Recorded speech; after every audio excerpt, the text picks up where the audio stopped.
mark. And this year, we are looking to see that more than 30% of the total top line of JM Auto would be EV. And definitely the businesses in the company, we have 3 business divisions, all are growing rapidly. So whether it is the EV business, tooling business, or the component and systems business, I think all are doing pretty well. The market has been pretty buoyant and growth oriented. And we have been having a good order book, and with about 5,000 electric buses, which we are delivering this year and next year, we are well poised for moving the right direction. Right, and as EVs come with better margin as well. So just quickly shifting focus towards profitability. A third of your revenue, roughly 1,700 crore, coming from EV in this year. Where does it go in FY25 and FY26, if we can try and understand? And how much better does your margin get because of this shift in mix? So I think exact numbers would get crystallized in the next couple of months. So, but definitely we'll be surpassing 12% in the next financial year. And we would be looking at EVs taking more than 35% of top line, or even between 35 to 40% in next financial year, FY25. Sure. And your absolute top line growth, is there a guidance that you've given out? Not yet. So that we would be sharing in next couple of months, as I said. Sure, understood. Got it. So now very quickly talking about new orders, right? You have the government coming out vehemently and saying they're going to replace 8 lakh buses with EVs. So a very large addressable market for you opens up over the next several years. You currently have a capacity of 20,000. Right. Where is your utilization at? Where do you expect utilization to be at in FY25, because you've got a new facility on board? And what are the expansion plans looking like? So already our facility is the largest facility in India, and we are well geared up as a dedicated electric bus manufacturer. And categorically, we are seeing that today with 5,000, you would see that we are at 25% capacity utilization. So in the next financial year, we would have a lot of headroom to grow and to deliver buses timely, because another big challenge for majority of the industry is, and our customers, is that they do not get the deliveries of the buses timely, which we are doing on a constant basis. And that is why it was very heartening to see in the last quarter also we have delivered buses at Statue of Unity also, which was an extremely prestigious project which we completed in a very short duration of time. And similarly, we are working to see how we can deliver buses across the country, and the best-in-class quality and technology. Right. And your capacity, how would it grow over the coming few years? 20,000 currently? No, so currently we are very well geared up for the next 3 years. So no extra capacity expansion is required. But definitely as the requirement comes up, we are always welcoming such opportunities to grow and invest further on capacity. But we are constantly investing in technology and new products. Right. And if I can try and understand, how many buses are you expected to deliver in FY24 full year? So close to 2,000 buses is what we are seeing in FY24. Understood. So your capacity of 20,000 more than adequately offsets the orders. But what's the kind of order pipeline coming through? So is there now a larger push you are seeing from industry towards EV? Is there a larger demand for EV buses coming through from governments, state governments as well as central, that you are witnessing? And is it meaningfully different from FY23? Definitely, I think the whole paradigm shift has come in, I think with India's G20 leadership and COP28 also. At a very opportune time, India has kicked off its journey to not transition but transform itself. And the initiative which we are hearing for about 8 lakh electric buses is one of such transformative initiatives which have been taken. And on the other hand, earlier it was only central government. Now different state governments are also moving in this direction. And we are also receiving a lot of interest from different Fortune 500 companies and even certain other large corporates who are focused on their ESG and SDG goals and are looking at decarbonization and carbon neutrality in a big way. Right. But still, my belief is, and please correct me if I'm wrong, a large portion or a large pocket of your orders would be coming from government, right? So is this a lot of replacement happening, or is it just fresh buses which are being put on the road are now there is a larger focus on EV with regard to acquisition of those new buses? Is it replacement or is it new? No, so it's both replacement and augmentation because India as a country, if you see STUs and others, is just close to one bus per 1,000 people. So the penetration of the buses is very low as public transport, whereas other developing economies are at 1.5. And on one hand, so augmentation is required by about 50%. And on the other hand, today when we see that during COVID and otherwise in the last 3-4 years, not many new buses have been added, a lot of buses have been redundant. So fleets have depleted. So replacement market is also growing substantially.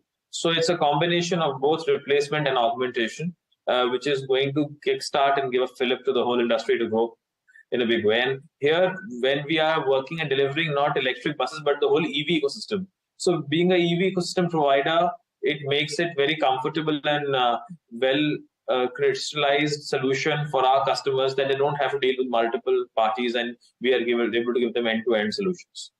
Right. And what kind of market share do you currently have? My understanding is roughly 20-25% is what you currently have. Please correct me if I'm wrong. And you intend to maintain that going forward or even increase it going forward, given the kind of orders that are coming through or expected to come through? So currently with our order book of 5,000, we are at 30% plus, and we would be looking to retain that market share and even grow further. Right. And what's the kind of order expectation from the current fiscal as well as from the next fiscal? I think currently we are focusing on delivering this 5,000, but definitely as new opportunities come up, we'll be sharing. So what are those kind of opportunities that you are expecting? You would have probably had a sense of some new orders which would be coming in, maybe not your way, but overall that you would be bidding for?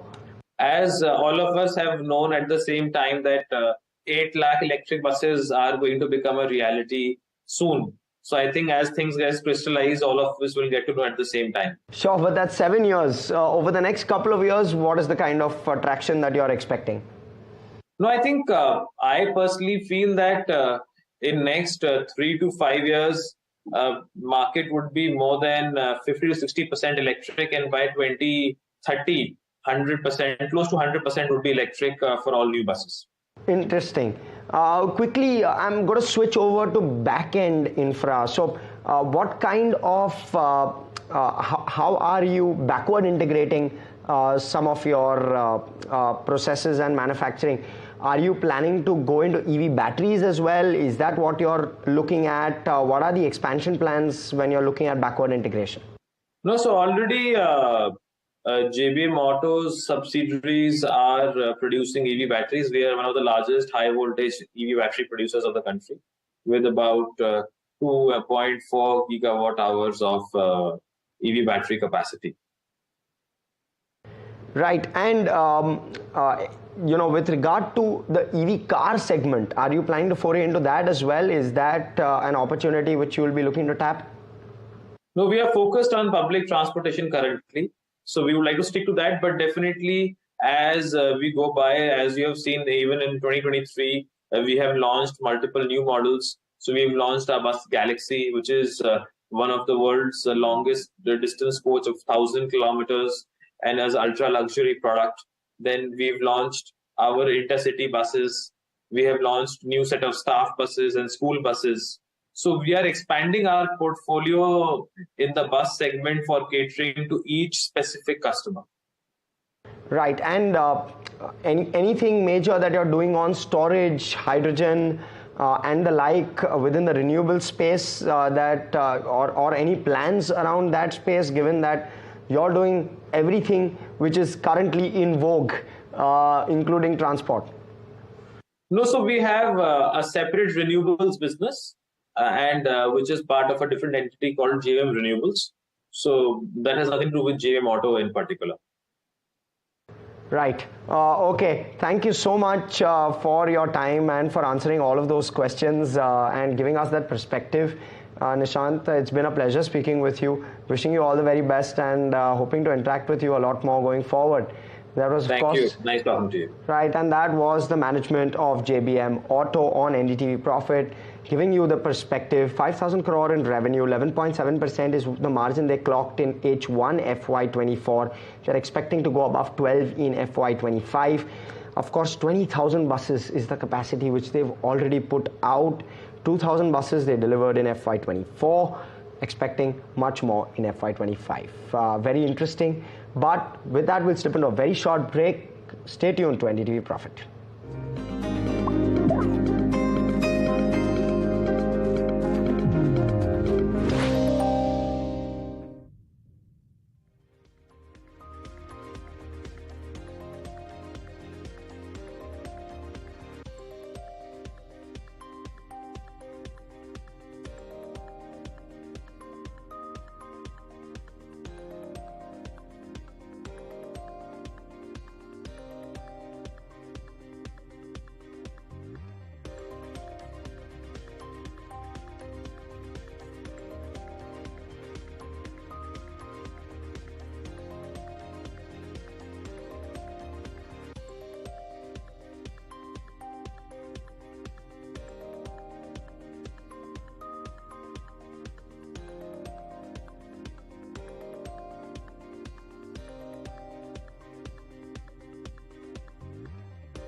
Good morning, welcome back. You're watching the Small and Mid Cap Show on NDTV Profit. I'm Hersh Sayta, and we'll continue conversation. We'll try to break down what various brokerages as well as research heads are speaking about, what they believe the big trends of 2024 are going to be like. We'll focus on 2024.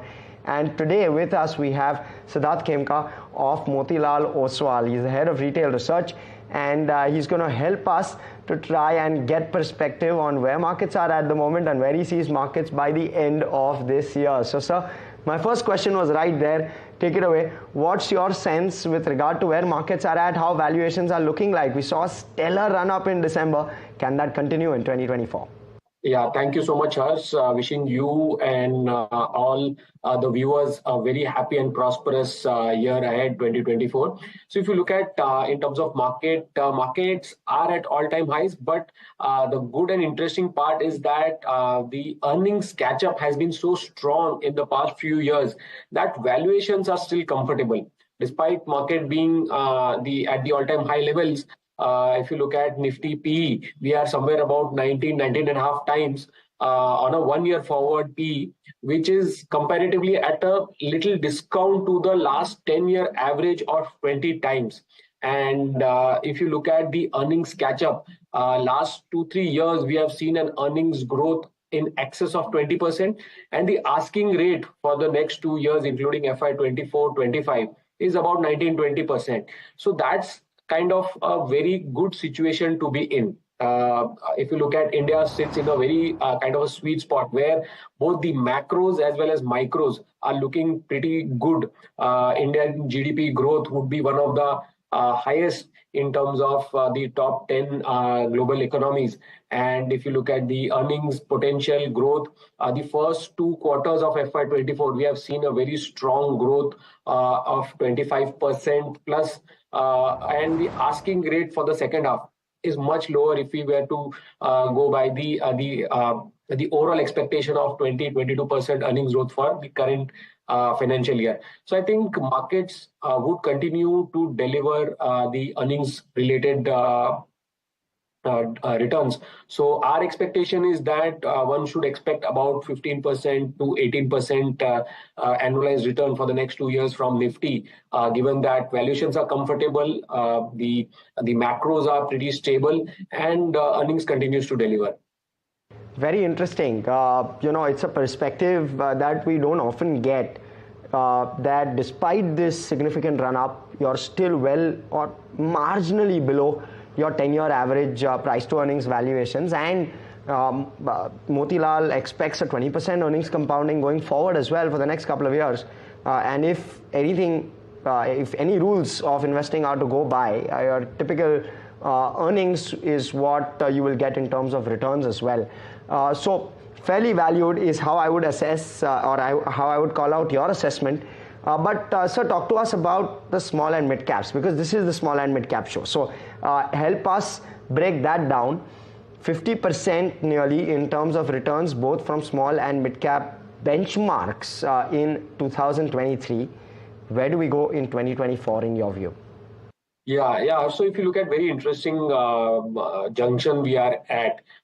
So while the Nifty has given around 20% returns in the calendar year, the mid and small cap indices are far outperformed, giving much higher returns of about 35 and around 50% return. So if you look at in terms of valuations, they are trading at a premium to their the 10-year averages.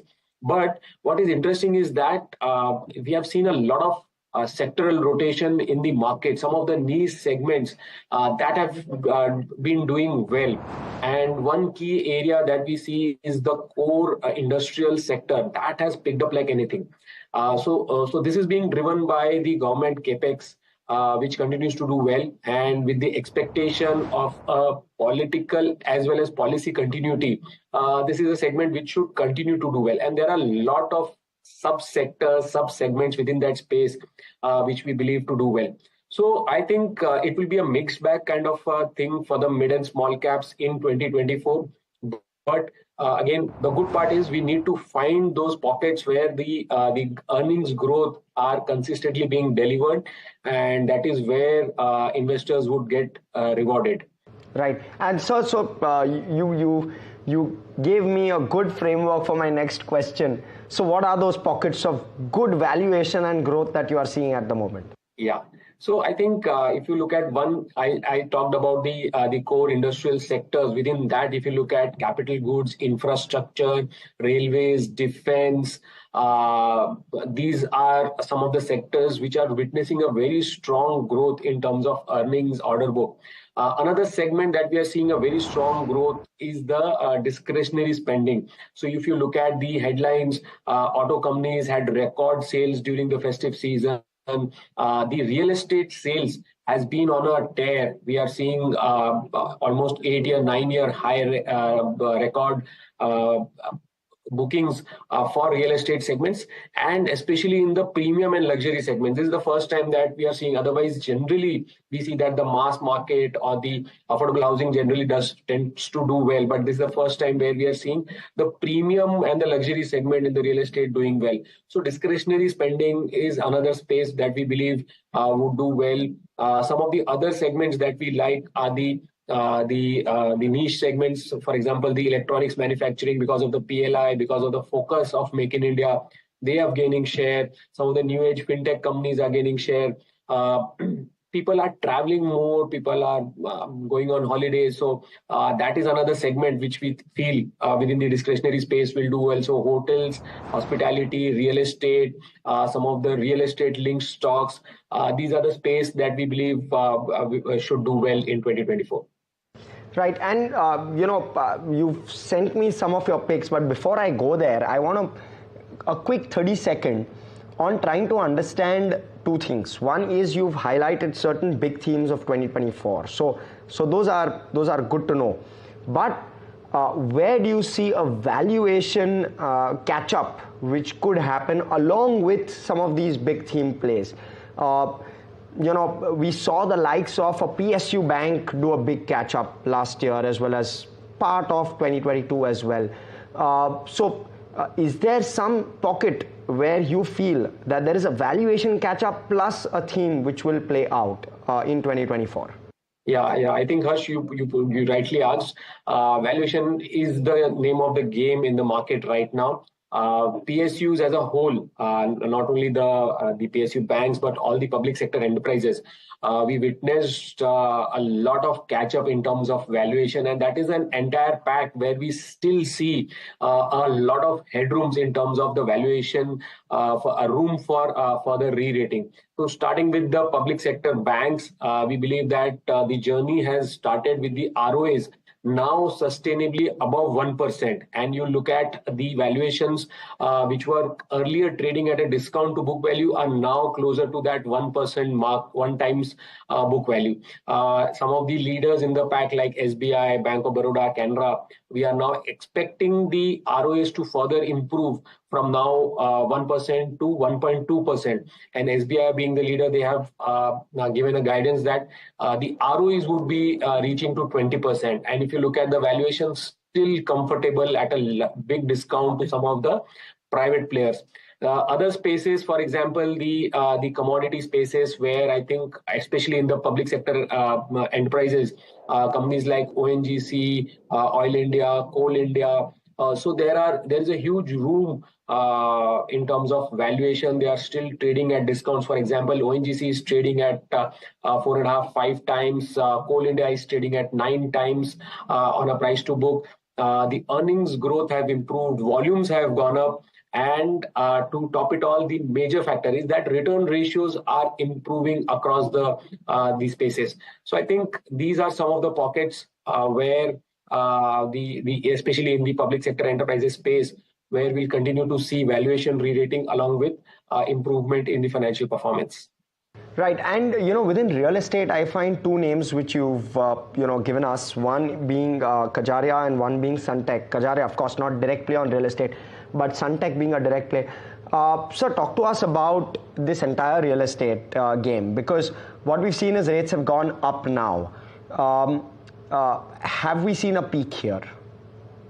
Yeah, so Harsh, I think if you look at ideally in a rising interest rates scenario, real estate should not do well. But that has been the reverse what has happened. And what I discussed some time back is that especially in the premium and luxury segment, growth has been pretty good. So that is a segment where they are less sensitive to the interest rates. And now when the US Fed is talking about 3 rate cuts in 2024, RBI has already taken a pause and will further take cues from the US Fed. And we could see some interest rates cooling off by the mid of 2024.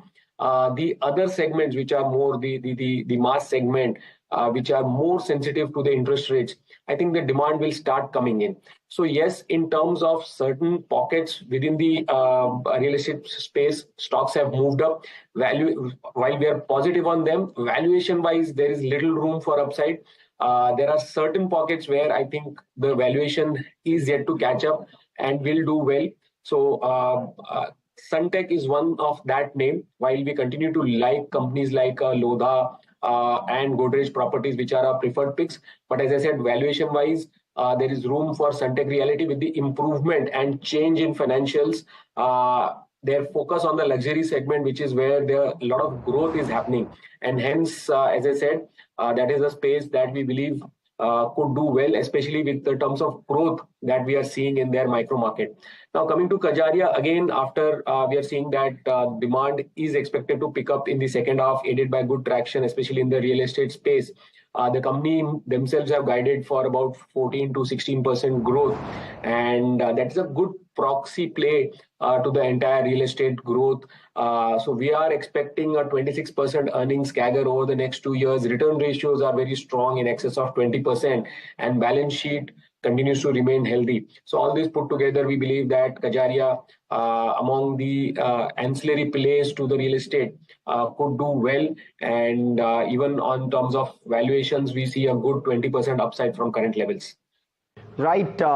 Thank you so much for all of that perspective. So actually, that's all the time we have today. We're completely out of time. But thank you so much for all of that perspective from, of course, you as well as the larger house, and of course, wish you and everyone in your team a very happy 2024. I look forward to interacting with you more this year. Thank you so much. Thank you. Thank you so much. Wishing the entire NDTV team and all the viewers of NDTV a very happy and prosperous 2024. Thank you. Thank you so much, sir. Right. So that was, of course, Siddharth Khemka of Motilal Oswal, Retail Research Head. But we're completely out of time on this edition of the Small and Mid Cap Show. More, of course, stay tuned to NDTV Profit.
Good morning. You're watching Ask Profit. I'm Smriti Chaudhary and with me is Alex Matthew. And for the next 30 minutes, we'll take all your stock-related questions.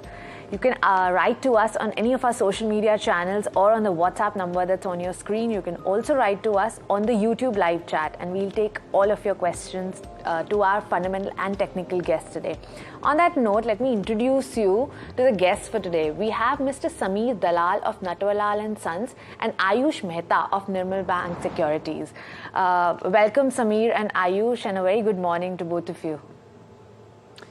Good morning, thank you. Good morning from my end as well. Thank you so much to the both of you for joining in. Let's quickly take a look at where the markets are faring. You have the gains from earlier in the session that have been given up to a certain extent. And to a certain extent, you're seeing a bit of that profit booking kicking in. So the Nifty 50 not too far away from the low point of the day. It is holding though above that mark of yesterday's close. It's up about 0.1%. The broader markets also more or less along those same lines and not doing too much in trade, up about 0.33% for both the mid-cap 150 index as well as the small-cap 250 index.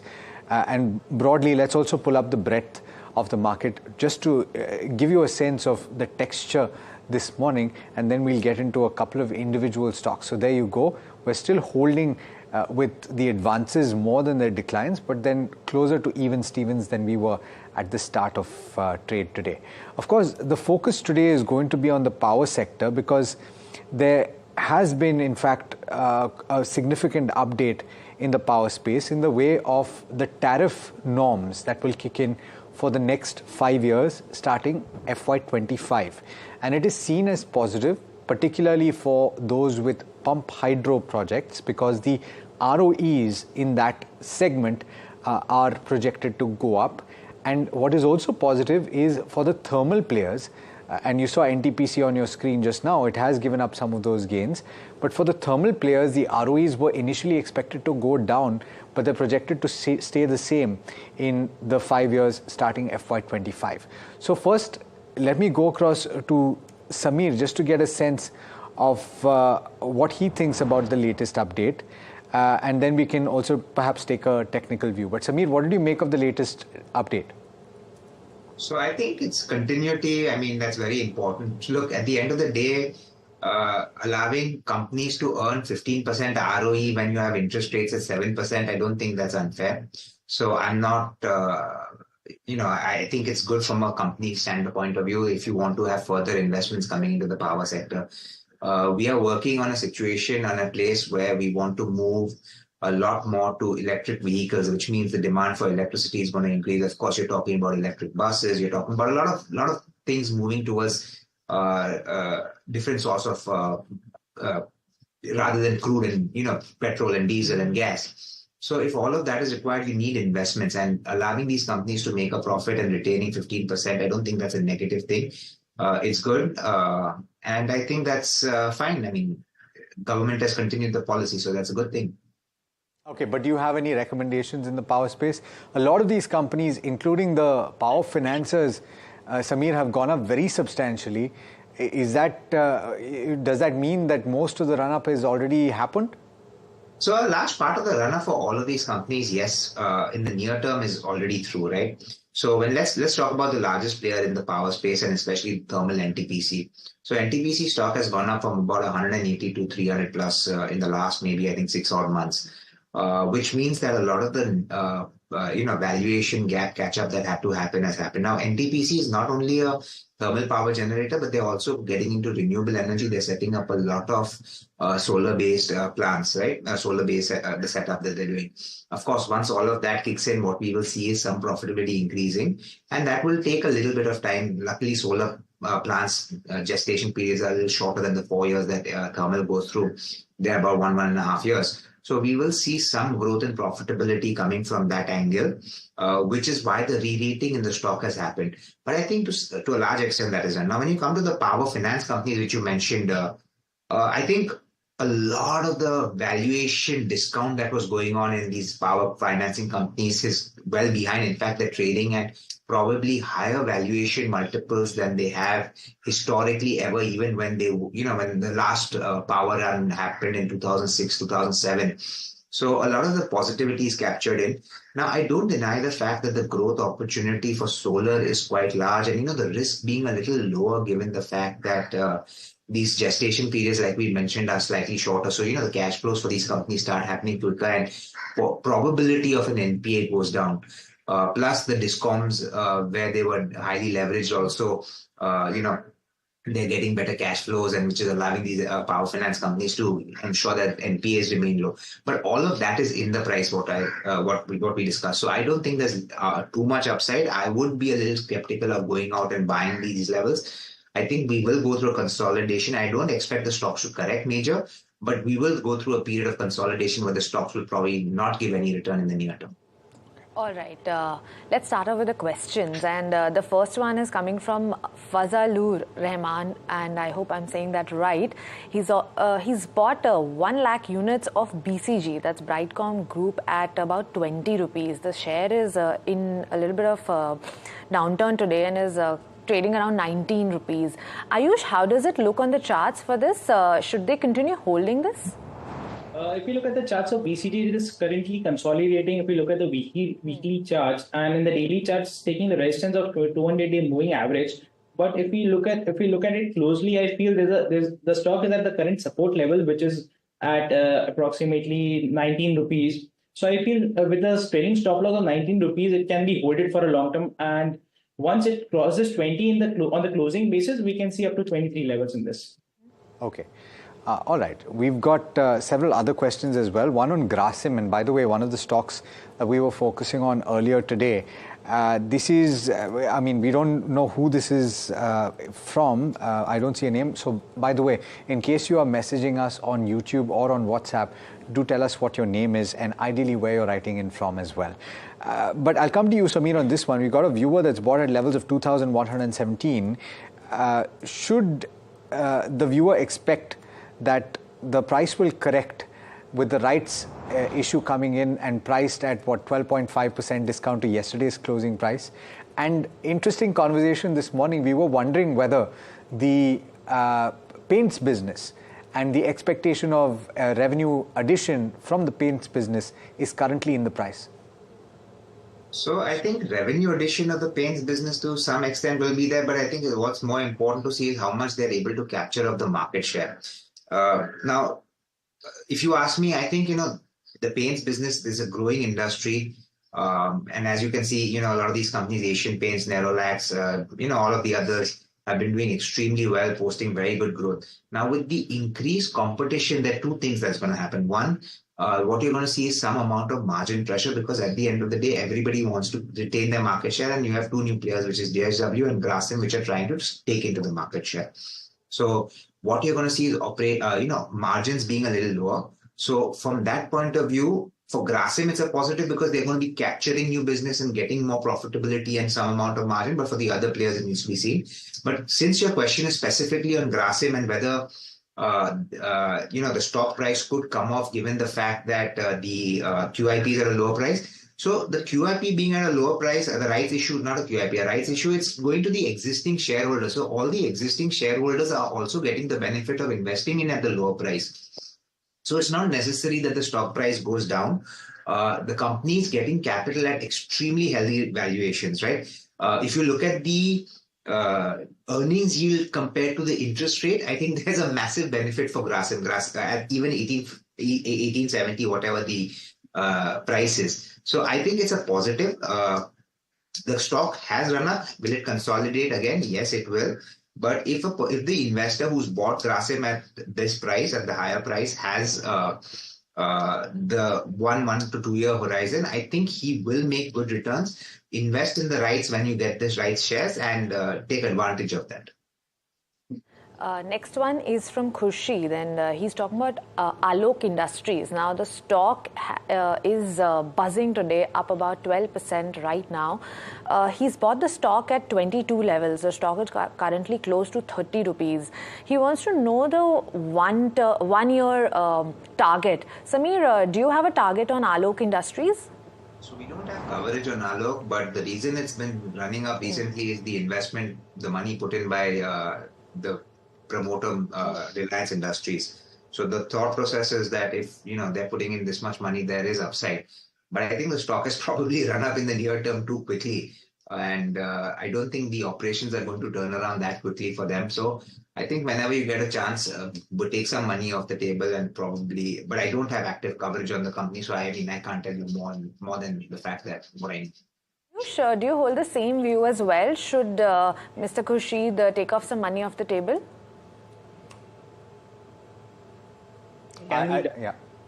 Because of the shoot up in today's session, and with the quantity remaining, he can keep a stop loss of 26.50 on this. Okay. So no target for the next 1 year from your end also? For the next 1 year, it will be quite difficult from my end, but for the next month, I can give it because it's a technical setup, it's a small setup. Sure. Go So ahead. I think it can go up to 36 levels. I'm almost certain that you guys are not going to have coverage on this because it's a penny stock, and I would encourage our viewers, to refrain from asking about penny stocks because really the coverage is not going to be significant. The name of the counter, and I must confess that I haven't heard of this one, EARUM. Do you say that as Erum Pharma? I'm going to check with you, Samir. Have you heard of this company? And what can you tell us about it? Sorry, I haven't heard of it. Sorry. Okay, fair point. So why don't I ask you this? If you are to look at the pharma space, and if you are to contemplate a fresh entry into a company based on the fundamentals, what according to you stands out? And would you say that now is an opportune time to look at pharma because valuations not necessarily as stretched as they have been in the past? So pharma is something that will always do well given the fact that the export market is still something that India has a huge opportunity to grow.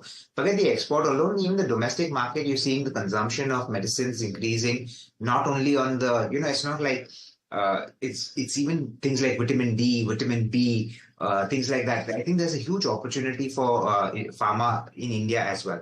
So companies like Alchem, which cater to this, Alchem actually has a huge, I wouldn't say monopoly, but there are 3 companies that make this vitamin D tablet. Alchem is one of them. That is seeing huge traction in that. But if you were to ask me about the pharma space, I still think the large opportunity comes from the international markets. Now, something like a Lupin, when they get like for example, today they've got a approval for an ANDA in the US market for a medicine that caters to diabetes. These kind of opportunities throw up huge profitability for companies because these are huge markets that in the US that you're catering to. So I would still focus on the larger boys who have a big exposure to the US, Sun Pharma, Lupin, Oro. These are 3 companies I would still think have more upside potential. But if you were to ask me to pick one of them, I think Sun Pharma, because of the differentiation of the product that they're doing, where they're trying to create a brand on some of the generics rather than just working purely on the generic side. So Sun Pharma in the large cap, and in the mid cap, I still think Alchem looks good. Torrent is something that's interesting also in the pharma space, but I would stick to someone where these companies are larger in known size. Otherwise, if you want, you can look at the chemical space where, the APIs are there, like a Divi's lab or something, who are not exactly a pure all-out pharma play, but making the raw material for the pharma industry. So Divi's is something that's there. There's Supriya Life Sciences. Those are companies that are also interesting. But again, valuations for most of them are a little bit on the higher side. I would say they're expensive, but they're not cheap either. Right. Samir, I know you've already spoken about power sector, but we have another question from a viewer. This one's from Sahil, and he's writing in from Surat. He's talking about REC. Now, he bought the stock at 100 rupees, so quite a bit of a profit there, and he wants to accumulate. Now, we're seeing a little bit of stress in the price today. Is it a good time to add more of it in the portfolio? So again, it will all be dependent on his time horizon. If he's somebody who's looking for maybe the next 4 or 5 years, you could accumulate, but accumulate at a correction. Look, the stock has really not corrected. If you're talking of a run-up from 100 to 400, and the stock corrects by $10 or $15, that's really not a correction. Now, I'm giving you REC from the pure point of view of fundamentals. The stock is trading at about a 1.3, 1.4 times price to book, historical, 1.2 times forward. A lot of the positivity that everyone's talking about is on the fact that now they're going to grow. But remember, when you're going to grow as a power lending company, you're going to earn spreads, you're going to earn margins. So it's not like your profitability is going to grow exponentially or anything like that. You're going to grow at about 15-20%, which is fine. Now, if I extrapolate that for 2 years, you're trading at 1 time price to book on FY25. I think most of your PSU banks, which is Canara Bank, Bank of Baroda, UCO, Central, all of these are trading at very similar or in fact lower valuations. Now, REC, PFC, they borrow from these banks and then they lend to these power companies. So I think there's an opportunity for maybe somebody to borrow from the banks directly who can give it at a lower cost compared to a REC, PFC. REC, PFC's growth is predominantly coming from lending to the discoms which are struggling to raise money from other lenders. So there's some amount of risk that they're taking into their system. Secondly, they're raising money overseas. Now, they say that they're hedged to a large extent, but there is still some part of it unhedged. Now, if the rupee were to depreciate, that would hurt their profitability. So, would I be in a rush to buy REC, PSU and average up? No. In fact, I would advise your advisor, the person who's invested, if you have this thing, sell some of the stock, and when it corrects by a good 10, 12%, 15%, maybe add there and then add on, not at this point of time. Right, very interesting points you made there, Sameer. But we'll have to slip into a short break. We'll take a lot of more questions after the break. Stay tuned.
Welcome back. You're watching Ask Profit. We'll quickly jump into the questions, but before that, you can, if you haven't already written to us, you can send in your questions on the WhatsApp number that's on your screen, or through the YouTube live chat, or through any of our social media channels. Now, let's begin with the questions. The first one is from Mitesh Bhardwaj, and he's talking about EID Parry. He's bought the stock at 478 levels. Are you sure? His question is, should he book profits at this stage, or maybe continue holding the stock? EID Parry. EID Parry's chart patterns are really good. We have recommended this stock to our clients as well, and it is quite positive. I feel the investor should hold it with a strict stop loss of 570, as the markets are not doing quite well today. So he can hold it. He can hold it with a stop loss of 570, and on the upside, I feel it can go up to 620. Got it. We've got Ramaswamy who's asking this question. CDSL, which he's bought at levels of